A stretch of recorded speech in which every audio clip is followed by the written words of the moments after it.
ছোট তাড়াতাড়ি আসো। ঠিক আছে ভাই আমার, শোনো আমার এইরকম একটা স্কুটার আছে, আমাকে স্কুটার কিনে দিতে হবে। আরে আমরা এখন পিকনিকে আছি, এখন পুতুল নিয়ে খেলো, পরে কিনে দেবো। না না, আমার স্কুটার চাই, যেভাবে হোক আমাকে কিনে দিতেই হবে। জানি না আমি কেমনে কিনে দিবা, কি করতে পারি, আইডিয়া পেয়েছি। এর জন্য তোর জন্য এখন স্কুটার বানিয়ে দিতে হবে। একটা কার্ড পেয়ে গেছি, এই কার্ডটা দিয়ে সুন্দর করে ডিজাইন করে সাইজ করে কেটে নেই। এখন সুন্দর করে স্কুটার লাগিয়ে দিতে হবে। এই পাইপগুলোকে একসাথে জোড়া লাগানো হয়ে গেছে। পাইপগুলো দিতে এখন ভাইয়া তুমি যত কষ্ট করছো, কেউ তো তোমার ভিডিওতে লাইক সাবস্ক্রাইব করে না।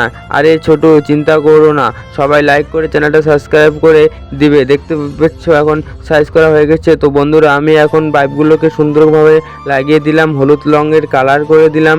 এখন চাকা লাগিয়ে দিলাম। ছোট এদিকে আসো, তোমার পাইপ রেডি হয়ে গেছে, গাড়ি রেডি হয়ে গেছে। এদিকে মা বাবা বলছে ভালো হয়েছে, বা স্কুটারটা তো অনেক সুন্দর হয়েছে, বা সবাই তোমার ভিডিওতে লাইক করে চ্যানেলটা সাবস্ক্রাইব করে দিবে।